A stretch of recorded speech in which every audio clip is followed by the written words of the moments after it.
back, you are back on. Bad boy Thames in the building. Spiritual ginger. Loading, loading, loading, loading. Loading, oh loading, din, din, loading, loading, loading, loading, loading, oh loading, din, din, loading. Dem a joke pa, oh yeah. Esa danger, le morceau est puissant. Abidjan puissance, puissance. Et ma dobre prod. Recommande ton sort à l'éternel. Bonjour à tous et bienvenue dans ce nouvel épisode de Loading. Notre destination aujourd'hui, Abidjan. Souvent confondue avec la capitale administrative Yamoussoukro, Abidjan est la plus grande ville de Côte d'Ivoire, sa capitale économique. Et cette économie florissante au PIB en constante augmentation est un terrain idéal pour la découverte de nouveaux talents. Bienvenue dans Loading.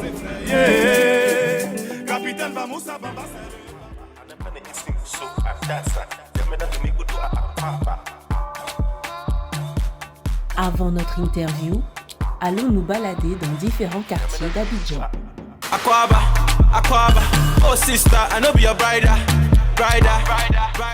Bienvenue à Abidjan, je suis sur le rond-point Aquaba, juste à la sortie de l'aéroport international et non loin de Port-Eboué. Aquaba en langue à quand venir, bienvenue. Et ce monument symbolise l'hospitalité et la fraternité et souhaite la bienvenue aux gens comme moi, les touristes. Avant de commencer mon parcours, voici quelques informations pour ceux souhaitant se rendre en Côte d'Ivoire. Selon votre passeport, il vous faudra obtenir un visa ou non. Les ressortissants des pays de la CEDEAO n'auront pas besoin de visa et ça, c'est top. Le test PCR est obligatoire à l'arrivée, mais également au retour. Il vous faudra prendre rendez-vous 48 heures avant avec un médecin et évidemment, c'est payant.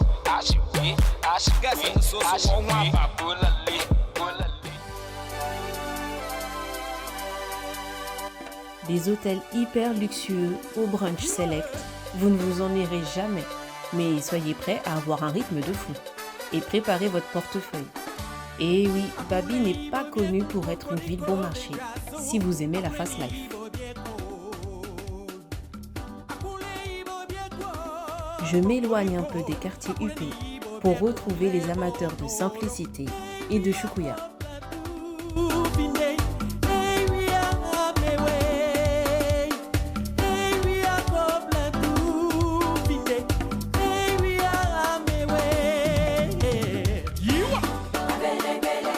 Ici nous sommes à l'abattoir, pas loin de Port-Boué, là où les vrais carnivores viennent manger vraie viande de mouton.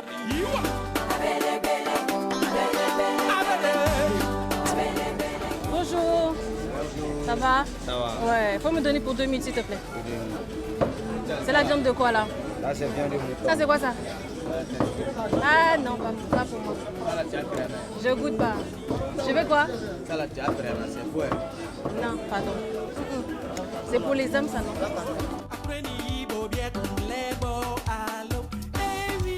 Je laisse les testicules de mouton à ceux qui veulent venir goûter. Moi, perso, je préfère picorer des choses moins impressionnantes.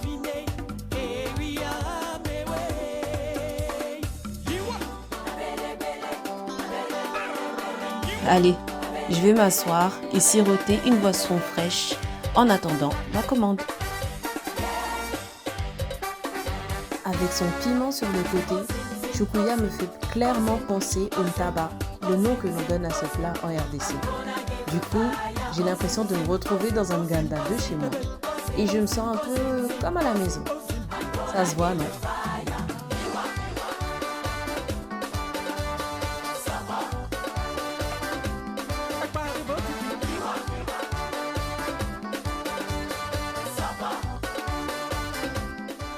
Changeons de quartier pour le plat principal.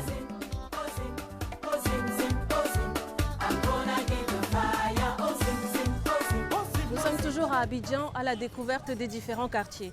Aujourd'hui à Angré où je vais goûter un plat dont j'ai beaucoup entendu parler mais que je n'ai pas encore essayé, le garba. On y va?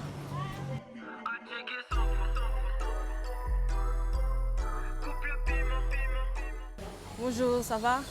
Ouais, ça va. Je vais prendre garba, s'il te plaît.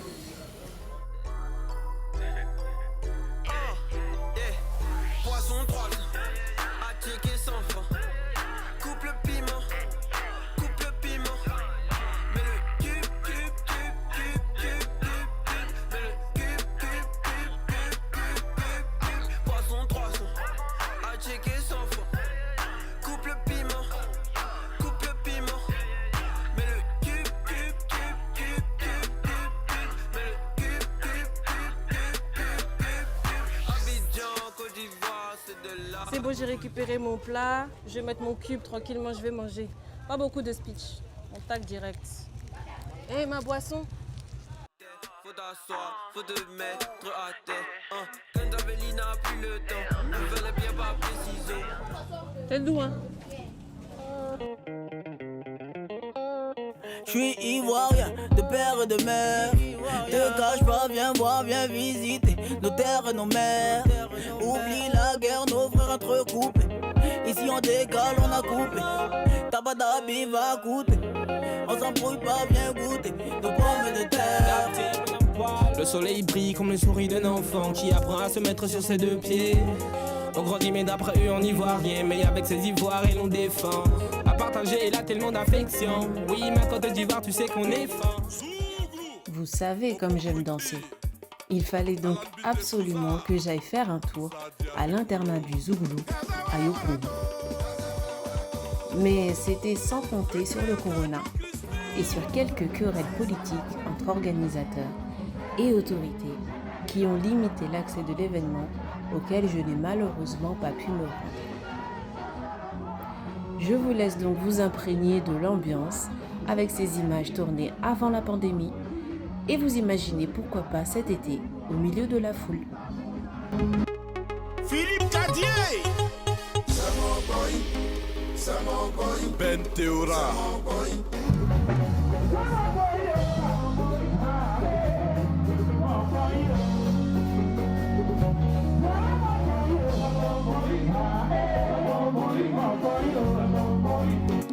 Moi dans mon boyo, la convivialité, nous on fait pas nada dedans. Serge Touba. Chacun a ses défauts, ses qualités, c'est ça qui fait mon boyo. Ah, baby. Mais le soleil s'est couché et n'oublions pas que nous avons une personne à rencontrer. Bonsoir à tous, bienvenue dans ce second volet de Loading. Pour ce second épisode, nous avons le plaisir de nous trouver à Abidjan et de recevoir ce soir Patrick Edouard. Patrick Edouard, bonsoir. Merci d'avoir répondu à l'invitation de Loading.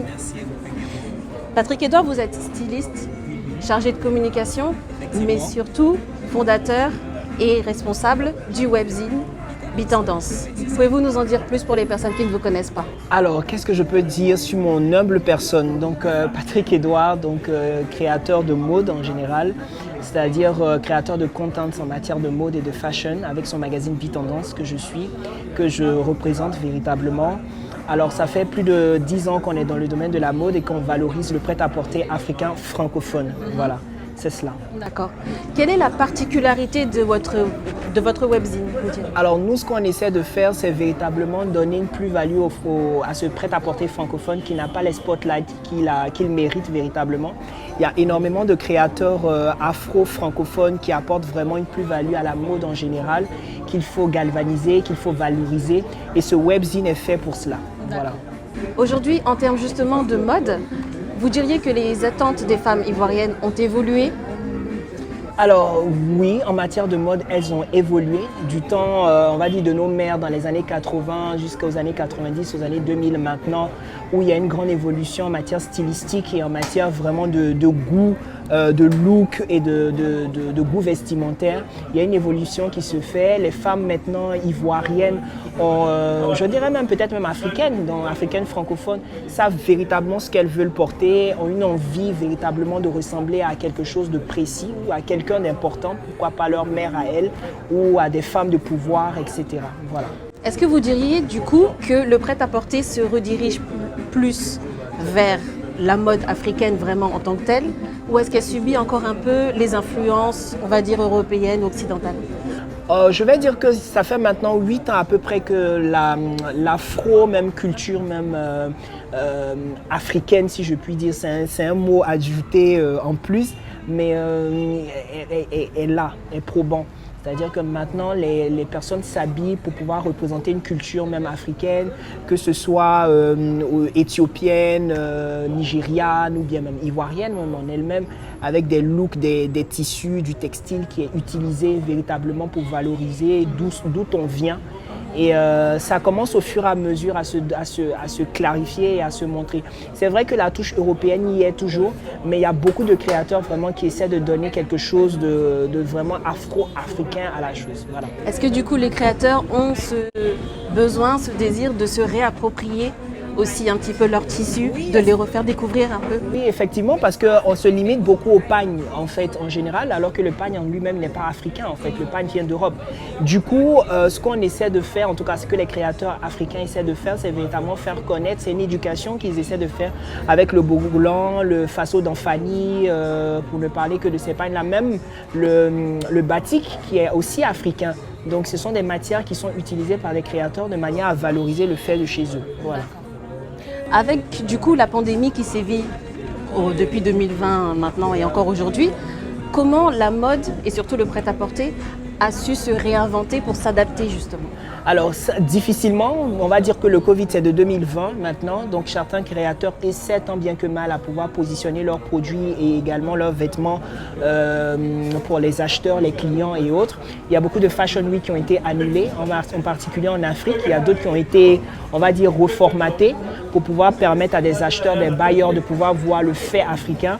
Donc chaque créateur a essayé d'adapter à son goût et à ses possibilités les réalités du terrain. Donc certains ont essayé de faire des ventes en ligne, d'autres ont organisé des expositions en ligne, d'autres ont fait beaucoup d'autres choses avec le numérique pour pouvoir densifier le regard sur leur marque.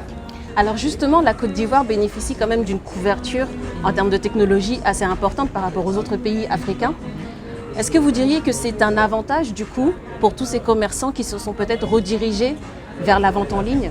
Oui, c'est un très bel avantage. La Côte d'Ivoire numériquement a une évolution qui est assez probante et intéressante en matière de technologie. Donc ça a facilité beaucoup de choses à l'heure, comme vous avez dit tout à l'heure, du Covid, où beaucoup de créateurs ou beaucoup de marques ont essayé, ou même de commerçants ont essayé d'utiliser ces nouvelles technologies-là de l'information et les nouvelles technologies-là de communication pour pouvoir donner des informations sur tout ce qui la concerne.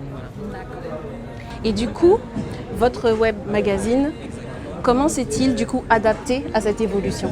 Alors nous, à l'heure du Covid, on a eu beaucoup de mal parce qu'il fallait tout réorganiser. Bitendance, c'est une équipe qui s'occupe de tout ce qui est éditorial et toutes les réalisations, shooting et tout. Donc vous avez des maquilleuses, vous avez les stylistes, vous avez les photographes, etc. Donc il fallait qu'on puisse gérer les gestes barrières comme il se devait véritablement et éviter véritablement des contaminations de toutes sortes. Donc on essaie de s'adapter à ce qui se passait difficilement, mais on a réussi à cela. Voilà. Alors du coup, en ce qui concerne du coup les femmes ivoiriennes, est-ce que vous diriez, non pas seulement sur le secteur du prêt-à-porter, mais plus globalement, est-ce que vous diriez que du coup leurs attentes, même leurs ambitions, ont évolué? Alors oui, dans une certaine mesure, certaines femmes au niveau stylistique veulent avoir des vêtements qui puissent les représenter véritablement, leur personnalité, leurs envies, leur vision dans le futur. Donc stylistiquement, il y a un besoin, il y a une nécessité qui est là, qui ne peut pas être rejetée par la plupart des femmes. Et je pense que c'est dû vraiment à une évolution des choses, de l'environnement, de la société en elle-même, mais c'est également au niveau technologique et autres, on permet de voir ce qui se fait ailleurs, on a envie de l'approprier aussi chez soi. Donc oui, pour répondre à votre question. Les femmes prennent une place quand même assez importante, surtout au sein de votre magazine à vous, mais en Côte d'Ivoire généralement aussi. Est-ce que vous diriez qu'il y a vraiment une réelle tendance aux businesswomen? Alors, les businesswomen, il y en a énormément, mais en Côte d'Ivoire, oui, principalement, il y a eu une naissance de nouvelles businesswomen, on va dire très jeunes et ambitieuses. Pour citer des noms, il y a Fabienne Dervin, par exemple, qui est une des businesswomen qui est de talent ici, qui a un concept store qui marche énormément, qui a également un groupe immobilier dont elle gère, et également un groupe de restauration qui est là. Donc pour citer elle et d'autres femmes qui ont créé des business de manière à pouvoir se représenter, elles-mêmes représenter leur continent, leur pays, et donner une plus-value à la femme que d'autres ne pouvaient même pas penser, imaginer et penser même se transposer dessus. Voilà. La Côte d'Ivoire évolue constamment. On le voit bien maintenant, les gratte-ciels poussent tout le temps, les compagnies, les investisseurs et autres. Comment vous voyez finalement l'avenir peut-être du prêt-à-porter, on va dire aller dans 5 ans? Alors, dans 5 ans, on croise les doigts, cross the fingers. On espère véritablement que le prêt-à-porter ivoirien aura une autre plus-value, aura quelque chose de nécessairement intéressant, que ça va shine bright like a diamond, comme on dit, véritablement éclatant, et que les créateurs pourront apporter une touche particulière à tout ce qui est mode, prêt-à-porter et valoriser véritablement le fait ivoirien, le fait africain. Culturellement parlant, vous diriez que Abidjan vit encore? Oui, Abidjan vit, Abidjan ne dort pas. Abidjan est le plus doux au monde. Abidjan ne dort pas. Avec tout ce qui se passe, on essaie véritablement de pouvoir, en tout cas, que ce soit au niveau lifestyle, que ce soit au niveau mode et autres, on essaie nécessairement d'apporter quelque chose de particulier et de donner toujours ce petit clinquant-là à la culture même ivoirienne, mais également au lifestyle et au goût ivoirien, en fait. Voilà. Mais Abidjan ne dormira jamais, ça je ne le pense pas. Et on ne le souhaite pas non plus. Voilà. Est-ce que vous avez quelques exclus peut-être à nous faire partager?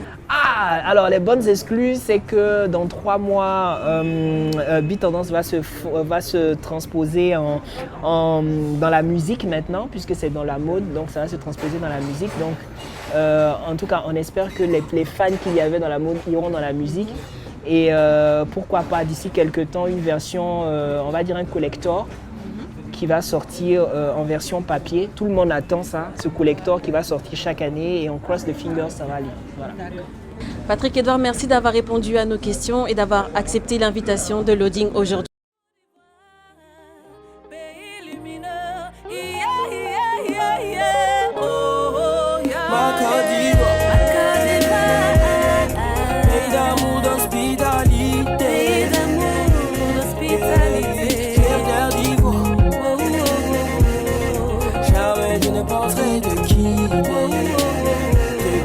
Que vous soyez amateur des beaux quartiers tels que ceux du Plateau ou de la Riviera, de la bonne viande comme à Port-Boué ou bien du bon garba comme à Angré, ce qui est sûr, c'est que quel que soit le quartier que vous choisirez à Abidjan, vous serez bien accueillis. Merci d'avoir regardé ce nouvel épisode de Loading. Je vous dis à bientôt pour de nouvelles aventures.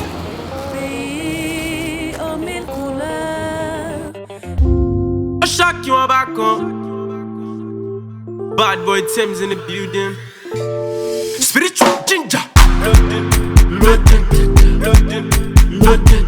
Are you ready now?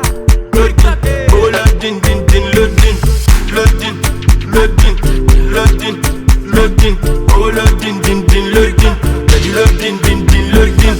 Osun ogo, oji ogbọpẹ, ọmọ tó sùn lógo, ọmọ tó jí lógo.